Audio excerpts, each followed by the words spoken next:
گھر سے اور نماز کی عبادت سے نہیں روکتے ہیں.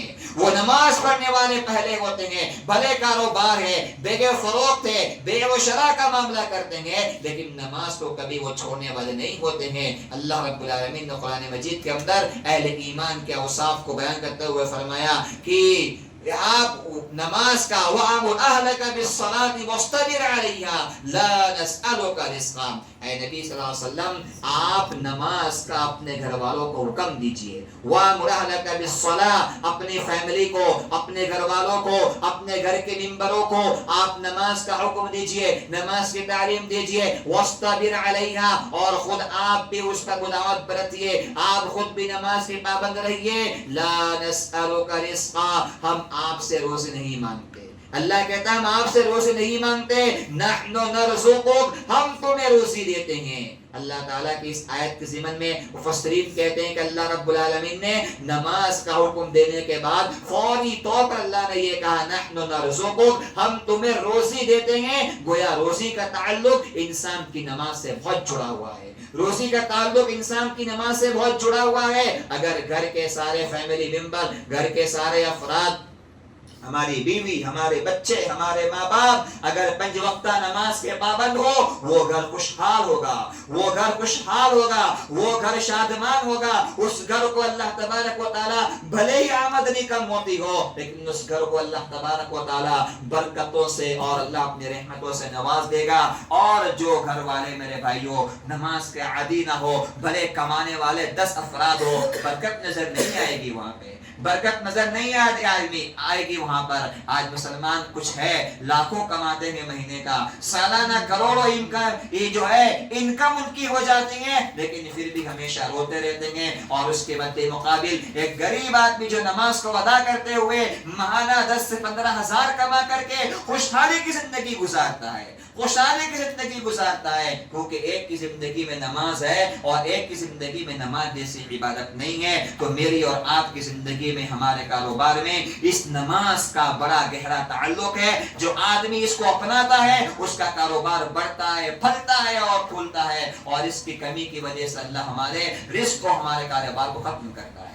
حضرات، آج مسلمان سکون کی تلاش میں، اطمینان کی تلاش میں بھٹک رہا ہے. کہاں کا ہم نے سکون نہیں تلاش کیا. زندگی بہت الجھن میں ہے، زندگی بہت پریشانی میں ہے. کوئی سکون تلاش کرنے کے لیے پارکوں میں جاتا ہے، کوئی سکون تلاش کرنے کے لیے جو ہے پارکوں میں جاتا ہے، کوئی سکون تلاش کرنے کے لیے کاروبار کی چھٹی پاتا ہے کہ بہت کاروبار کر لیا، تھک گئے، اب ذرا سکون کے لیے 1 ہفتہ 2 ہفتے کی چھٹی پاتے ہیں. کوئی سکون کو تلاش کرنے کے لیے نشے کا عادی ہو جاتا ہے، اسے نشے میں سکون ملتا ہے. جب وہ نشہ لے لے گا، جب وہ شراب پی لے گا، جب وہ خیمے کھا لے گا، جب وہ سگریٹ پی لے گا، جب وہ بیڑی تمباکو منہ میں ڈال لے گا تو اسے سکون مل جائے گا. یہ سکون پانے کے، یہ سکون کے تلاش کرنے کے انسان کے اپنے اپنے ذریعے ہیں. سکون پانے کے اپنے اپنے انسان کی بناوٹیں ہیں. کوئی کہاں سکون دیکھتا ہے، کوئی کہاں سکون دیکھتا ہے. لیکن میرے بھائیو یاد رکھو، ہماری اور آپ کی زندگی کا اصل سکون، میری اور آپ کی زندگی کی اصل راحت، میری اور آپ کی زندگی کی اصل ٹھنڈک وہ اللہ کے ذکر میں ہے، اللہ کی یاد میں ہے. اور ذکر میں سب سے بڑا ذکر جو ہے وہ اللہ کے لیے نماز پڑھنا ہے. اس سے بڑا کوئی ذکر نہیں ہے. اللہ نے قرآن میں موسیٰ علیہ السلام کا ذکر خیر کرتے ہوئے فرمایا وَأَقِمِ الصَّلَاةَ لِذِكْرِي، وَأَقِمِ الصَّلَاةَ لِذِكْرِي، اے موسیٰ مجھے یاد کرنے کے لیے، میرا ذکر کرنے کے لیے آپ نماز کو قائم کیجئے. کوئی اللہ نے یہاں پر نماز کو اپنے ذکر سے تعبیر کیا ہے، نماز کو اپنی یاد سے تعبیر کیا ہے. تو انسانی زندگی کا اصل سکون اللہ کی یاد میں ہے، اور اللہ کی یاد کا بہترین ذریعہ نماز جیسی عبادت ہے. اللہ نے قرآن میں کہا الا بذکر اللہ تطمئن القلوب، اے سکون کو ڈھونڈنے والوں، راحت کو ڈھونڈنے والوں، قلبوں میں جا کر، پارکوں میں جا کر نشہ خوری کر کے سکون کو ڈھونڈنے والوں، تمہارا سکون اللہ کی یاد میں ہے، تمہارا سکون اللہ تبارک و تعالیٰ کے ذکر میں ہے، تمہارا سکون نماز میں ہے. نبی اکرم صلی اللہ علیہ وسلم حضرت بلال سے بار بار فرماتے تھے ارحنا بالصلاة یا بلال، اے بلال نماز کی اقامت کہہ کر کے مجھے راحت پہنچایا کرو. نبی اکرم صلی اللہ علیہ وسلم نماز کے بارے میں فرماتے تھے جعلت قرۃ عینی فی الصلاة، اللہ نے میری آنکھوں کی ٹھنڈک کو نماز میں رکھ دیا ہے، میری آنکھوں کی ٹھنڈک، میری آنکھوں کا سرور، میری آنکھوں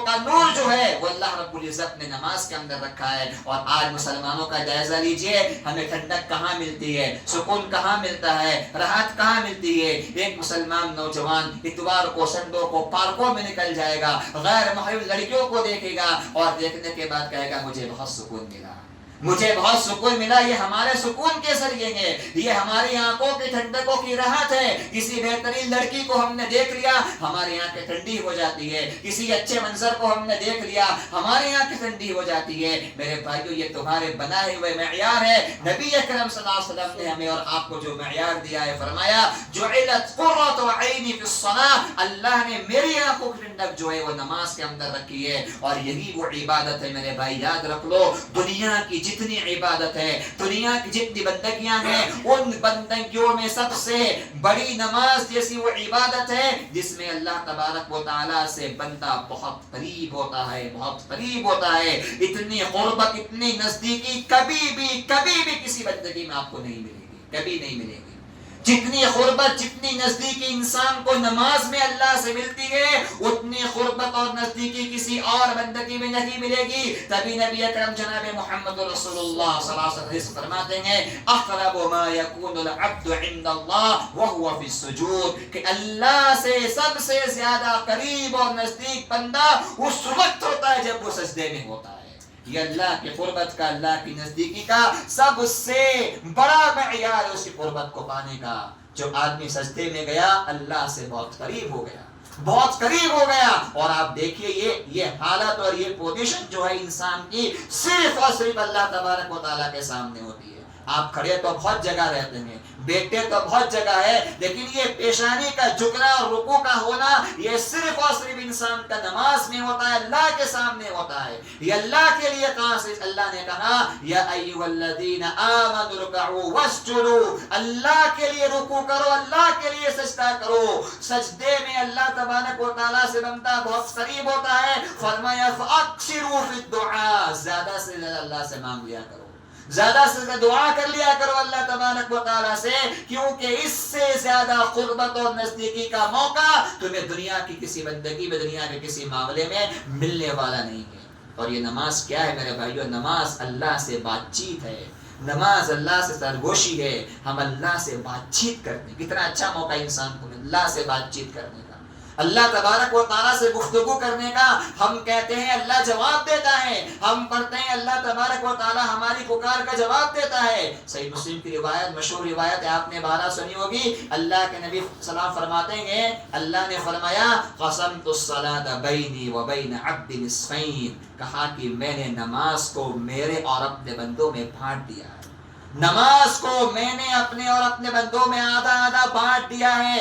آدھی نماز میرے لیے، آدھی نماز میرے بندوں کے لیے، آدھا حصہ میرے لیے، آدھا میرے بندے کے لیے۔ اور یہ اشارہ ہے سورہ فاتحہ کی تلاوت کی طرف، یہ اشارہ ہے سورہ فاتحہ کی تلاوت کی طرف۔ سورہ فاتحہ کا آدھا حصہ جو ہے وہ اللہ کے لیے ہے، اللہ کی تعریف پر منحصر ہے، اللہ کی تعریف پر بھرا ہوا ہے۔ اور اس کا آخر کا نصف حصہ جو ہے وہ بندے کا سوال ہے، بندے کی مراد ہے، بندے کی مانگ ہے۔ اللہ اللہ فرماتا ہے اذا قال العبد الحمد للہ رب العالمین، اللہ کے جب بندہ کھڑے ہو کر کے یہ کہتا ہے الحمدللہ رب العالمین کہ تمام تعریف اللہ کے لیے ہے، تو اللہ فرماتا حمدنی عبدی، حمدنی عبدی کی آواز اللہ دیتا ہے، میرے بندے نے میری تعریف کی، میرے بندے نے میری تعریف کی۔ جب بندہ کہتا الرحمن الرحیم، تو اللہ فرماتا ہے میرے بندے نے میری حمد و ثنا بیان کی، میرے بندے نے میری حمد و ثنا کا تذکرہ کیا۔ اور جب کہتا ہے مالک